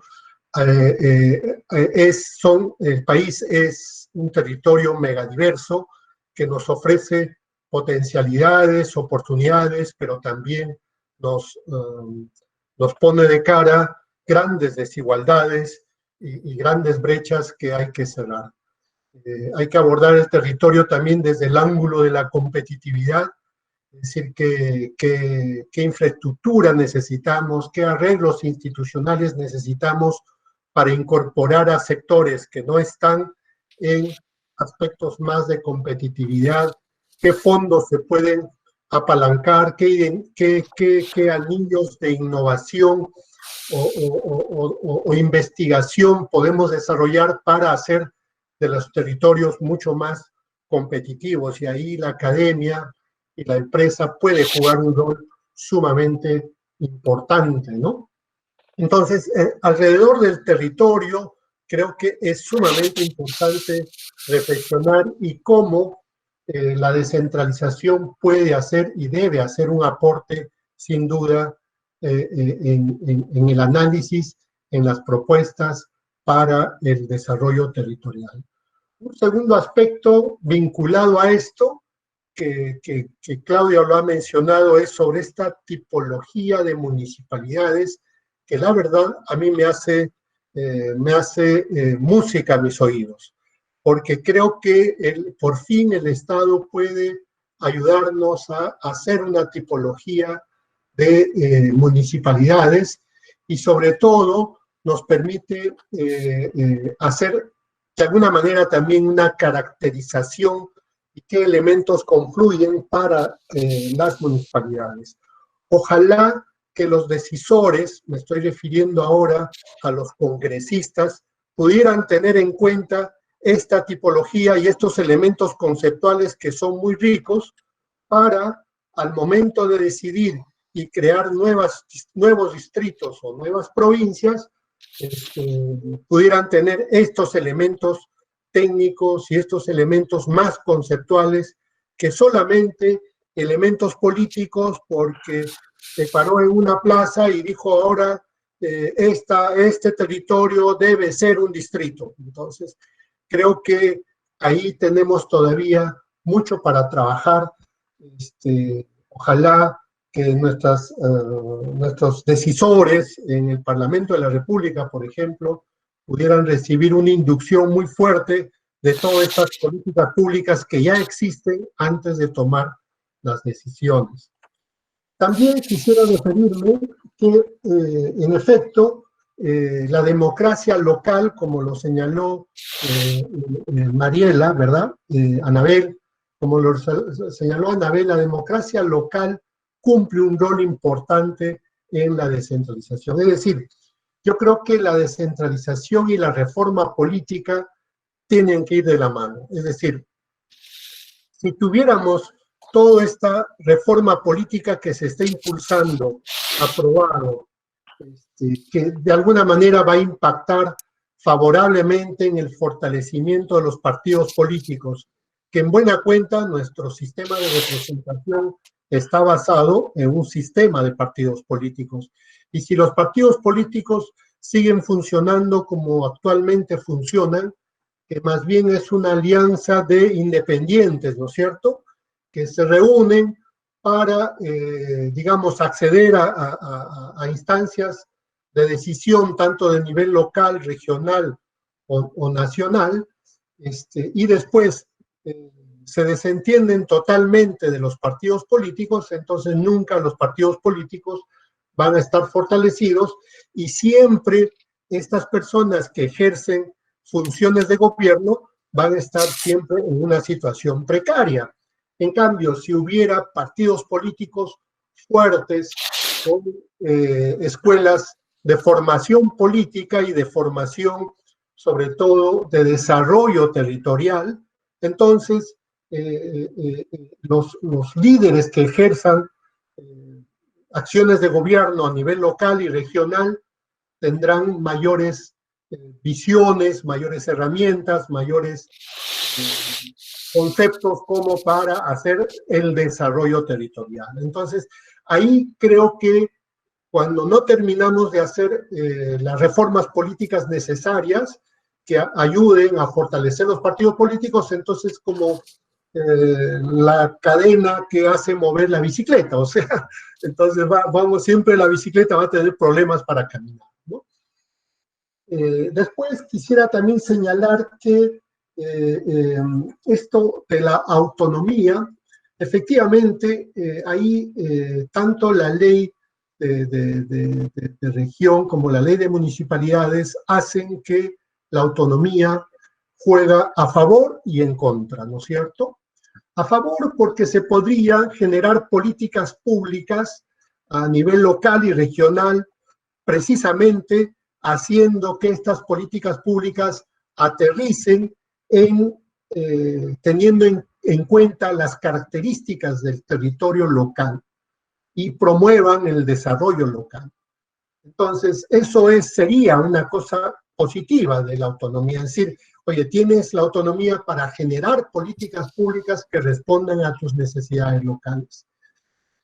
Sin embargo, hay aspectos que no están muy a favor de la autonomía, porque, por ejemplo, el otro día, Eddie Cruzado nos expuso en estas reuniones de coyuntura que hace DESCO, que los gobiernos regionales, como tienen la autonomía, se han organizado de manera diferente. O sea, hay gobiernos regionales que han optado, por ejemplo, como el de Arequipa y el gobierno regional de La Libertad, han optado porque cada ministerio debe tener su correlato en un gerente regional y por lo tanto el mismo número de ministerios hay el mismo número de gerentes regionales. En cambio otros tienen una composición diferente a nivel de su organización interna. Y sobre todo el número de unidades ejecutoras que hay al interior de cada gobierno regional, la verdad que no ayuda. No ayuda porque el MEF discrecionalmente asigna recursos a cada gobierno regional y a veces ni siquiera a cada gobierno regional, sino directamente a veces a las unidades ejecutoras.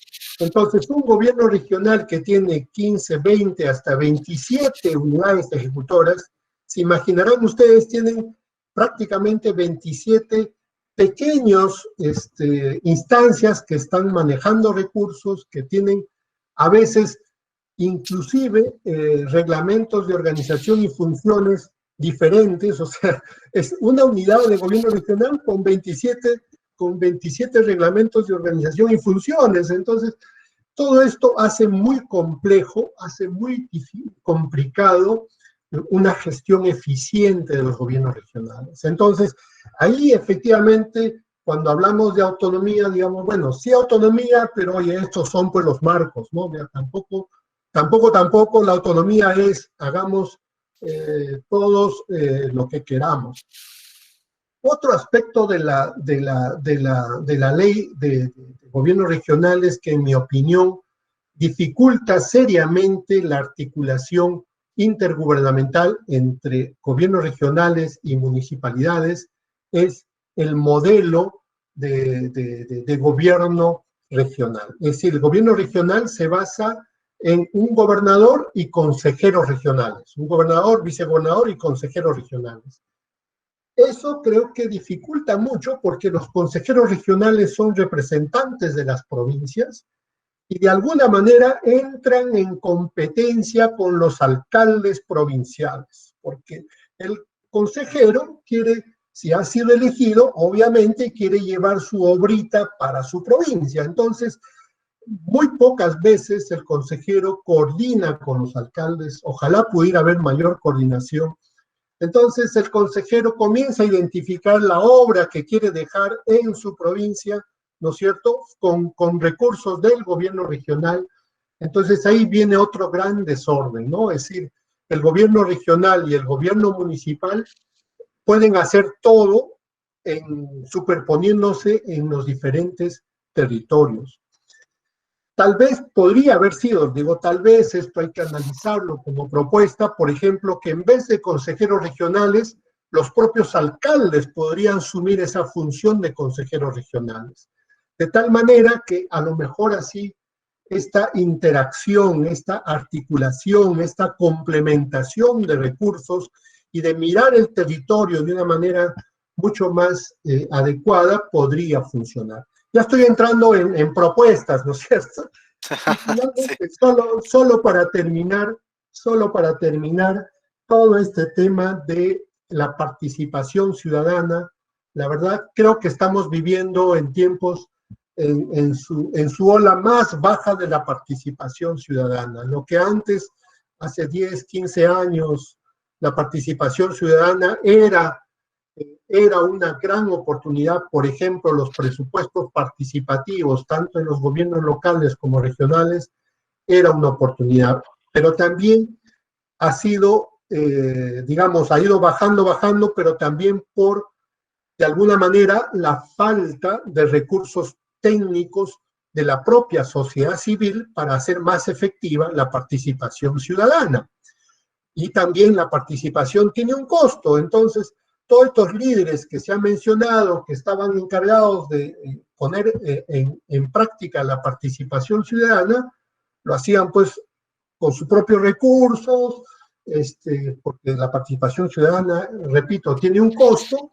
Ojalá que ojalá hubiera sido bien que la ley de participación ciudadana podría haberle dado también un poco de recursos para hacer más efectiva la participación ciudadana. Entonces ha ido bajando, y por otro lado los instructivos del MEF cada año también iban recortando la participación ciudadana. Entonces, como que de ambos lados ha ido debilitándose la participación ciudadana, ¿no? Entonces, en suma, creo que deberíamos de retomar, lamentablemente no está en la agenda nacional la descentralización y toda la reforma descentralista, pero creo que deberíamos impulsar a retomar la reforma descentralista en los diferentes niveles, nivel local, nivel regional, nivel nacional, comenzar a hacer alianzas entre instituciones y ojalá la Secretaría de Descentralización para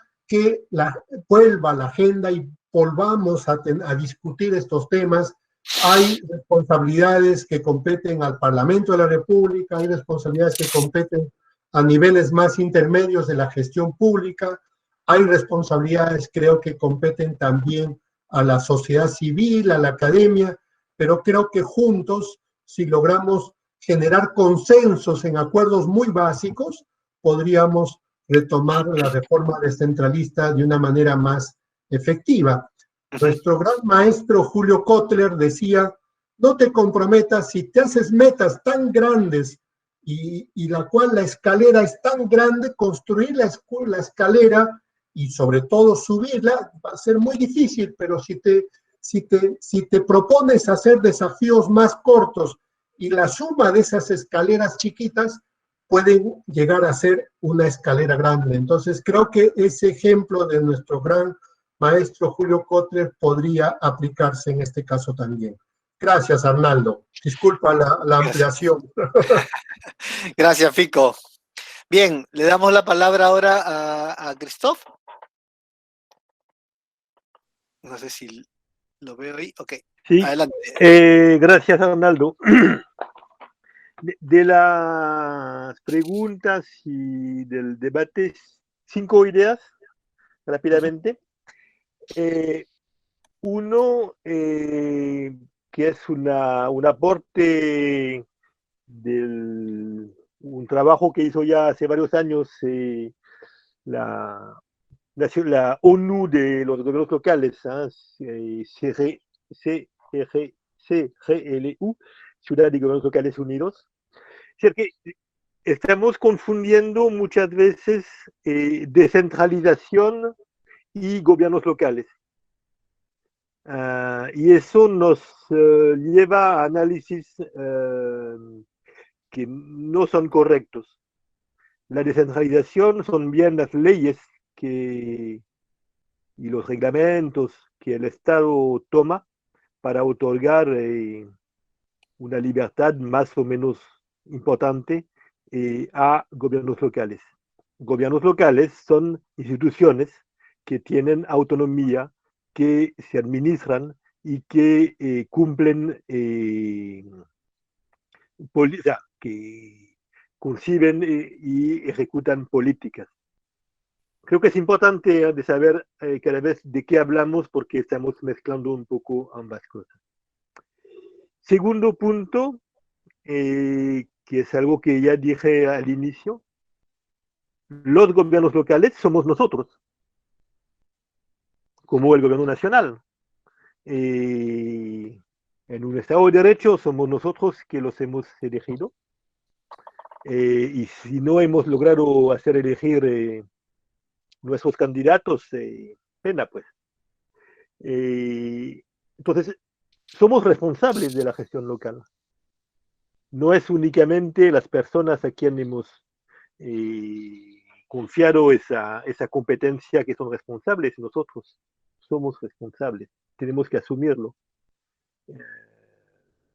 Si no hemos logrado convencer otros de tomar las mismas opciones que nosotros, bueno, es que en alguna parte hemos fallado. Tercer punto, en los gobiernos locales, la diversidad y las desigualdades son constitutivos de los gobiernos locales. Al igual que hay desigualdad entre mí y mi vecino, y no estoy seguro que tome yo mucho tiempo para que esa brecha se disminuya, hay diversidad y desigualdad entre los gobiernos locales. Dos ejemplos. En Burkina Faso, 30 millones de habitantes, hay 351 municipios. Francia, 70 millones de habitantes, hay 36.000 municipios. Bueno, no está bien o no está mal, es así que funciona. Suiza, un poco menos de 9 millones de habitantes, 26 cantones. Cada cantón, y dentro de cada cantón puede ser cada ciudad, tiene un sistema y un diploma de fin de estudios generales distintos. Entonces, si yo estoy en Berna, si yo estoy en Ginebra, si yo estoy en Montreux, no voy a pasar el mismo, lo que llamamos aquí bachillerato, antes de entrar en la universidad. Y no he seguido el mismo programa de formación. Y eso no hace que sea más inteligente o menos inteligente que en un país como Francia, donde es inconcebible que en dos regiones pueda haber dos exámenes de fin de estudios que no sean los mismos. Entonces, obviamente siempre va a haber esa diversidad, y esa diversidad es constitutiva de desigualdad entre los gobiernos locales, entre los territorios, que obviamente puede haber medidas para reducirla, pero no se la va a suprimir. Y esa desigualdad también viene de la capacidad de los que elegimos a sacar el mejor provecho posible del capital social, económico, simbólico que tiene el territorio.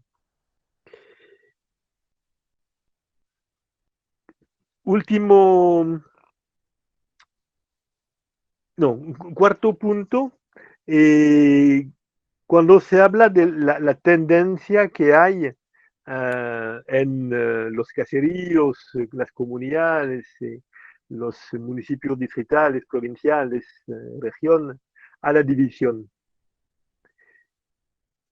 Eso es la consecuencia de sistemas donde no ha habido la inteligencia para construir un proyecto de territorio colectivo donde el interés común sea superior a los intereses individuales de cada caserío, comunidad, que tiene que volverse a su vez el caserío una comunidad, la comunidad un municipio distrital, el municipio distrital un municipio provincial y el municipio provincial una región. Los territorios donde se ha demostrado por la acción pública de que estamos mejor juntos que divididos, esa cuestión no viene a la agenda. Entonces ahí también es nuestra capacidad como institución, como individuos, como actores del territorio, a ayudar a construir un proyecto de sociedad, un proyecto de territorio que sea útil para la mayoría. Si no, efectivamente va a haber ese racionalismo, esa división que va a multiplicar. Y último punto, creo que es importante recalcar, es que la descentralización no hay un momento en el cual el país está descentralizado. La descentralización es un proceso que está por construir todo el tiempo. Un ejemplo sencillo, en Francia, los gobiernos regionales son el último nivel de descentralización que se ha establecido al inicio de los años 90. O fines de los 80. Hoy en día, con la crisis de la COVID, se está planteando de que la competencia salud sea transferida del Estado a los gobiernos regionales.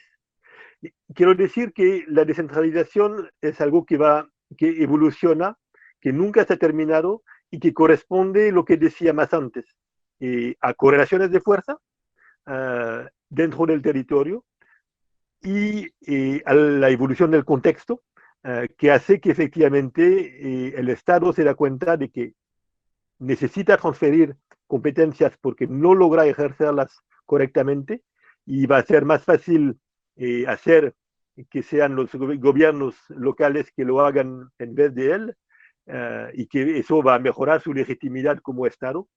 Entonces, esa evolución se va a dar, se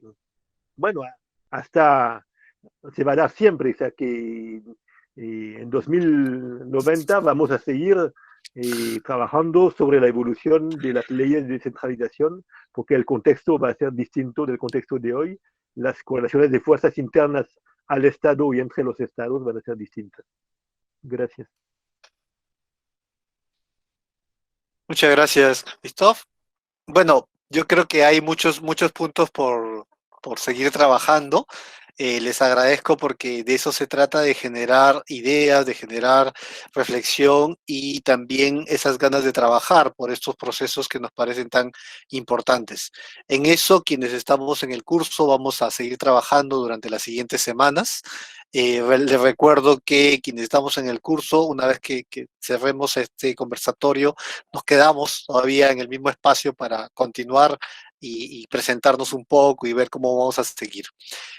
Ahora, para cerrar este conversatorio, que a la vez, como les decía, es el primer evento público de celebración del aniversario de Escuela para el Desarrollo rumbo a los 30 años, le voy a dar la palabra a nuestro director ejecutivo, Severaldo Vicentelo.